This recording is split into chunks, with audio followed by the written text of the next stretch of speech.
یہ تو اجتہادی بحثیں ہیں کہ وضو چلوں میں پانی لے کے کوہنی تک لے جانا ہے یا کوہنی سے ڈال کے انگلیوں تک لے کر آنا ہے، یہ اجتہادی بحثیں ہیں۔ اصلی بحث تو یہ ہے کہ تم اللہ کو یاد کرتے ہو یا نہیں، تمہیں اللہ یاد بھی ہے۔ 4 صفتیں اگر میرے آپ کے اندر نہیں ہوں گی، ہمارے اندر نہیں ہوں گی تو ہم ناکام ہیں۔ 4 چیزیں اگر میرے اور آپ کے اندر نہیں ہوں گی تو ہم ناکام ہیں۔ سب سے پہلی چیز، توجہ چاہوں گا، سب سے پہلی چیز مجھے اپنے آپ کو تولنا ہوگا کہ میرے پاس ہر چیز کے لیے تو وقت ہے، اپنے اللہ کے لیے بھی وقت ہے یا نہیں۔ زیادہ تو ٹائم ہی نہیں مانگ رہا، 24 گھنٹے میں ذرا آپ 17 رکعتوں کے منٹ تو نکال لیجئے کتنے ہیں۔ بہت سارے لوگ تو اگر واجبات ہی صرف ادا کریں تو 17 رکعتوں کے 17 منٹ ہی بنتے ہیں۔ 24 گھنٹے میں اس نے ہم سے 17-20 منٹ مانگے ہیں، اور وہ بھی اگر میرے پاس نہ ہو تو میں کچھ بھی ہوں گا لیکن میں کامیاب انسان نہیں ہوں۔ جس کے پاس سب کے لیے وقت ہے مگر اپنے اللہ کے لیے وقت نہیں ہے، یہ انسان کامیاب نہیں ہے۔ اسے وقت نکالنا ہوگا، 2 رکعت کا ٹائم۔ اچھا، اس کو بھی رکعتیں نہیں چاہیے، ورنہ مشکل ترین نماز فجر کی تھی، جب بستر چھڑوائی دیا تھا تو 4 رکعت پڑھوا لیتا، مگر اسے رکعتیں نہیں چاہیے، ہماری حاضریاں چاہیے۔ میں یاد بھی تھا آج تمہیں یا نہیں، اسے یہ جذبہ چاہیے ہمارا۔ تو وہ انسان ناکام ہے کہ جس کے پاس سب کے لیے وقت ہے مگر اپنے اللہ کے لیے وقت نہیں ہے۔ دوسری صفت کامیاب انسان کی، دیکھا جائے کہ یہ گھر والوں کے ساتھ کیسا ہے، جس کا اخلاق پڑوسیوں کے ساتھ اچھا ہو، دوستوں کے ساتھ اچھا ہو، اپنے آفس میں، ادارے میں، اپنے محکمے میں کام کرنے والوں کے ساتھ اچھا ہو، مگر گھر والوں کے ساتھ اگر کسی کا اخلاق اچھا نہ ہو تو انسان یہ کامیاب انسان نہیں ہے۔ سب سے پہلے زوجہ کے ساتھ اخلاق اچھا ہو، بچوں کے ساتھ اخلاق اچھا ہو۔ ماں گھر میں اگر بیٹے کو آتے ہوئے دیکھے تو ماں باغ باغ ہو جائے، دل اس کا بہار ہو جائے کہ میرا بیٹا گھر میں آیا ہے، میری اولاد گھر میں آئی ہے۔ جی، بہنیں خوش ہوتی ہوں، بھائی خوش ہوتے ہوں۔ عزیزو، گھر والوں کے ساتھ اخلاق اگر اچھا ہے تو یہ انسان کامیاب انسان ہے۔ پھر باہر والوں کے ساتھ تو ثانوی حیثیت ہے۔ اچھا، یہ کیا بات ہوئی کہ ماں باپ کے ساتھ تو اخلاق اچھا نہیں ہے، چچا کے ساتھ اخلاق اچھا ہے، جی، اماں کے ساتھ اخلاق اچھا نہیں ہے اور خالہ کے ساتھ اخلاق اچھا ہے، تو اس کا مطلب یہ کہ خالہ کے ساتھ کسی مطلب کا اخلاق ہے، یہ کوئی سچا اخلاق نہیں ہے، کیونکہ خالہ تو اماں کی وجہ سے ہے، جی، پھوپھی تو ابا کی وجہ سے ہے، چچا تو ابا کی وجہ سے ہے۔ چچا کے ساتھ تو خوب گھل مل رہے ہو لیکن ابا کو سلام کرنے میں بھی دقت ہے، تو یہ انسان ناکام انسان ہے۔ میں جلدی دہرا رہا ہوں، زیادہ نصیحتیں بھی بہت اچھا نہیں ہیں۔ تیسری صفت جو کامیاب انسان کے لیے ضروری ہے وہ یہ کہ دیکھا جائے وہ اپنے دشمنوں کے ساتھ کیسا ہے۔ دشمنوں کے ساتھ اگر اس کا اخلاق اچھا ہے تو یہ کامیاب انسان ہے۔ دشمنوں کو انسان، یہ کوئی ہنر نہیں ہے، کوئی کارنامہ نہیں ہے کہ دشمن سے دشمنی کی جائے، ہنر یہ ہے کہ دشمن سے درگزر کیا جائے۔ اور کیا خوب کسی حکیم کا جملہ ہے کہ بہترین انتقام یہ ہے کہ انتقام نہ لیا جائے، سب سے اچھا انتقام یہ ہے کہ پھر انتقام نہ لیا جائے۔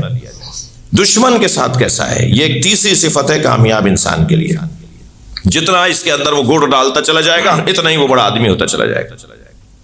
اور چوتھی صفت یہ ہے کہ جب وہ جا رہا ہے دنیا سے یا اپنے جانے کے بعد کے لیے اس نے کیا سوچا ہوا ہے۔ وہ اپنے زمانے کے لیے تو خوب اچھا جیا رہا، زندہ رہا، بہت فعال اور ایکٹیو رہا، بہت مصروف رہا، بہت کچھ کیا اس نے، مگر بعد کے لیے اس نے کوئی انتظام نہیں کیا۔ اگر بعد بھی اس کی تحریک اور اس کا نظریہ چلتا رہے گا، بعد میں بھی وہ سلسلہ جاری رہے گا، تو یہ کامیاب انسان ہے۔ اب ذرا دسترخوان نبوت پر آ جائیے۔ سرکار دو جہاں کی عظمت کا عنوان ہی یہ ہے کہ سرکار کی بندگی کا عالم یہ ہے کہ ساری دنیا سے اللہ کہتا ہے کہ بستر چھوڑو اور مصلوں پر آ جاؤ۔ کیا ہے پہلی صفت؟ اپنے اللہ کے لیے وقت کتنا ہے۔ جب ہم اس عنوان میں سرکار مولا نبی اور مولا علی اور اہل بیت عصمت و طہارت کی باب میں اور بارگاہ میں آتے ہیں تو ان کا عنوان بندگی ایسا ہے کہ ساری دنیا سے اللہ کہتا ہے کہ بستر چھوڑو اور مصلے پر آؤ، عبادت کرو، مگر نبی سے کہتا ہے قم اللیل الا قلیلا، اے میرے حبیب کبھی آرام بھی کر لیا کرو، کبھی بستر پہ بھی چلے جایا کرو، تمہاری تو عبادت میں اتنا وقت ہے، تم اپنی عبادت میں اتنے شوق اور ذوق سے رہتے ہو کہ تمہارے پیروں پہ ورم آ جاتا ہے۔ سرکار دو جہاں گھر والوں کے ساتھ کیسے ہیں؟ کامیاب ترین شخصیت، ایک مسیحی نے کتاب لکھی ہے 100 تاریخ کی کامیاب شخصیات کے نام لکھے ہیں، لکھنے والا مسیحی ہے مگر ہمارے نبی کا نام حضرت عیسیٰ سے پہلے لکھتا ہے۔ تاریخ بشریت میں 100 کامیاب شخصیات میں سب سے پہلا نام وہ حضرت محمد مصطفیٰ صلی اللہ علیہ وسلم۔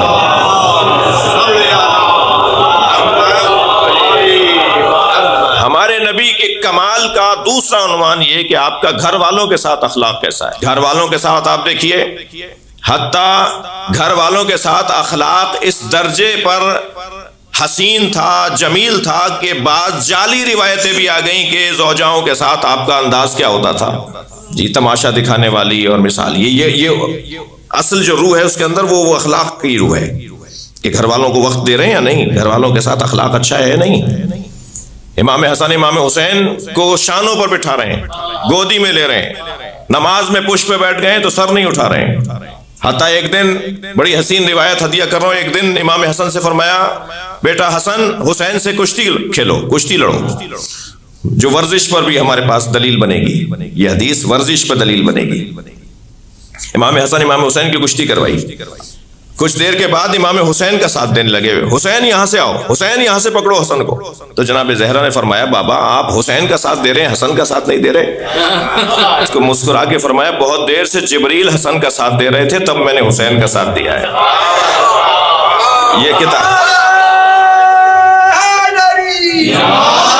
بچوں کے ساتھ رہنا، بچوں کے ساتھ وہ تفریحی انداز میں رہنا، جی اپنی بیٹی کے ساتھ بیٹھنا، اپنے زوجاؤں کے ساتھ بیٹھنا، گھر والوں کے ساتھ کہ سرکار گھر میں آ رہے ہیں تو ایک خاص گھر والوں کو سکون اور سرور نصیب ہو رہا ہے۔ گھر والوں کے ساتھ اخلاق ایسا، گھر والوں میں جو زوجہ کا رشتہ ہے نا بڑا حساس رشتہ ہے، یہ سب سے دیر سے مانتی ہیں اور سارے رشتے مان لیتے ہیں مگر اگر جو دیر سے اقرار کرے وہ زوجہ والا رشتہ ہے۔ جی بڑے بڑے لوگوں کی زوجائیں بہت دیر سے مانتی ہیں۔ جی ایک ڈاکٹر صاحب نسخہ لکھنے بیٹھے اپنے بچے کے لیے، تو محترمہ کی آواز آئی کیا کر رہے ہیں؟ کہ بھائی تمہیں نہیں پتا ہمارا بچہ 3 دن سے بیمار ہے، میں سب کو دیکھ کر آیا ہوں، اب اپنے بچے کو طے کروں کیا دوا دینی ہے؟ کہا نہیں آپ فلاں دوست کو ذرا فون کر لیجئے، وہ فلاں بھی آپ سے 1 ہفتے سے دوائیاں لے رہا ہے، اب تک ٹھیک نہیں ہوا ہے، میرے بچے پہ تجربے نہیں کیجیے گا۔ تو ڈاکٹر صاحب کو بھی زوجہ محترمہ ذرا نہیں مانتی ہیں، انجینئر صاحب بھی گھر ٹیڑھا بناتے ہیں اگر اپنا بنائیں تو وہ زوجہ مانتی نہیں ہے۔ مولانا حضرات کا بھی حال کوئی اچھا نہیں ہے، ہاں جی وہ جی آپ کی تقریر فلاں تعریف کرے تو کیونکہ وہ جانتا نہیں ہے نا آپ کو، ہم تو آپ کو جانتے ہیں نا۔ تو مولوی کی زوجہ بھی، تو زوجاؤں کا اقرار کرنا، اپنے شوہر کی تعریف کرنا بہت مشکل ہے، مگر قربان جائیں نبی کی ذات پہ، جب اعلان نبوت کیا ہے تو سب سے پہلے زوجہ نے کلمہ پڑھا ہے، جناب خدیجۃ الکبریٰ نے کلمہ پڑھ کے بتایا سچا نبی ہے۔ اور تیسرا عنوان یہ کہ دشمن کے ساتھ کیسے تھے، سرکار دو جہاں دشمن کے ساتھ کیسے تھے۔ فتح مکہ کے موقع پر جب ہاتھوں میں رسیاں ڈال کر انہیں کھڑا کیا گیا، جنہوں نے نبی کو مکے سے ہجرت کرنے پر تیار کیا، آمادہ ہوئے، لفظ مجبور نہیں بول رہا میں، ماحول ایسا بنایا سرکار کے لیے کہ سرکار مدینہ چھوڑ کے مکہ چھوڑ کے چلے گئے، ان سب کو گرفتار کیا گیا۔ تو آپ تو جیسے انہیں جانتے ہی نہیں تھے، یعنی آپ کے نزدیک یہ اہمیت ہی نہیں تھی کہ یہ تھے وہ لوگ جنہوں نے مجھے یہ ماحول بنایا اور میں مکہ چھوڑ کر گیا۔ پوچھا یہ کون ہے؟ من ہم، کون ہے یہ؟ فرمایا یہ وہی لوگ ہیں جنہوں نے آپ کو پتھر مارے، آپ کو اذیتیں پہنچائیں، آپ کے ساتھ یہ کیا وہ کیا۔ بڑی عجیب و غریب داستانیں ہیں جو نبی کے ساتھ ہوتا تھا مکے میں۔ تو حضرت فرمایا اذهبوا انتم الطلقاء، جاؤ میں نے تمہیں آزاد کر دیا۔ اور پھر ہاتھوں کو اٹھا کر کہا اللہم اغفرہم انہم لا یعلمون، یا اللہ انہیں معاف کر دے، یہ مجھے جانتے نہیں تھے، یا اگر مجھے جانتے ہوتے تو یہ میرے ساتھ نہیں کرتے۔ دشمن کے ساتھ حضرت کا رویہ اور آپ فتح مکہ کے موقع پہ، صلح حدیبیہ کے موقع پہ کھلے مشرکوں اور یہودیوں اور کافروں کے ساتھ جو حضرت کا رویہ تھا، اگر مولا نبی کا اپنے دشمنوں کے ساتھ رویہ ہم اپنی زندگی کا اصول بنا لیں، میں کہتا ہوں ضروری نہیں ہے ہم چاروں اصولوں پر ہی مثالی زندگی گزار پائیں کہ اللہ کے ساتھ بندگی میں کارنامہ کر جائیں، گھر والوں کے ساتھ اخلاق میں کارنامہ کر جائیں، مثلا اپنے چوتھا اصول کے اپنے بات کے لیے کوئی اچھا انتظام کر جائیں۔ ان چاروں میں سے اگر کسی ایک کو بھی اچھے انداز سے ہم نے پکڑ لیا، اور یہ والا نسخہ جو ہے کہ دشمن کے ساتھ ہمیں کیسے رہنا ہے، تو کامیاب ترین زندگی بنتی ہوئی نظر آئے گی۔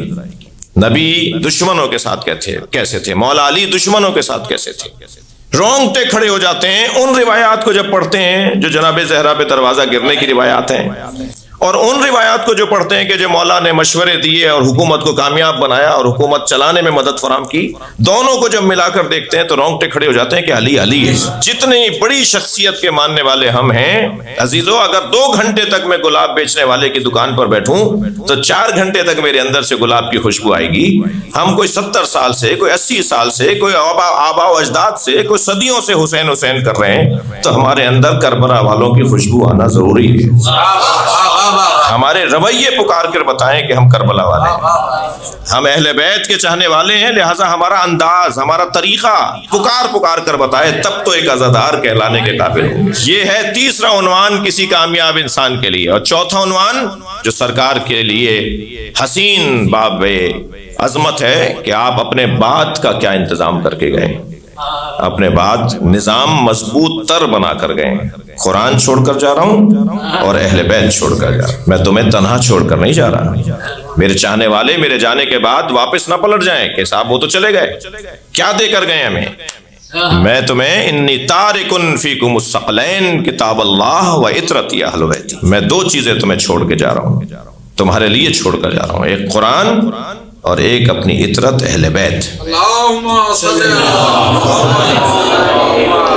ان دونوں سے اگر جڑے رہو گے لن تضلوا بعدی، تو میرے بعد کبھی گمراہ نہیں ہوگے، یہاں تک کہ حوض کوثر پہ مجھ سے آ کر ملاقات کرو گے، تم کبھی گمراہ نہیں ہوگے۔ قرآن کو اپنے ساتھ رکھنا اور اہل بیت کو اپنے ساتھ رکھنا، کبھی ان دونوں سے اپنا تعلق نہ توڑنا۔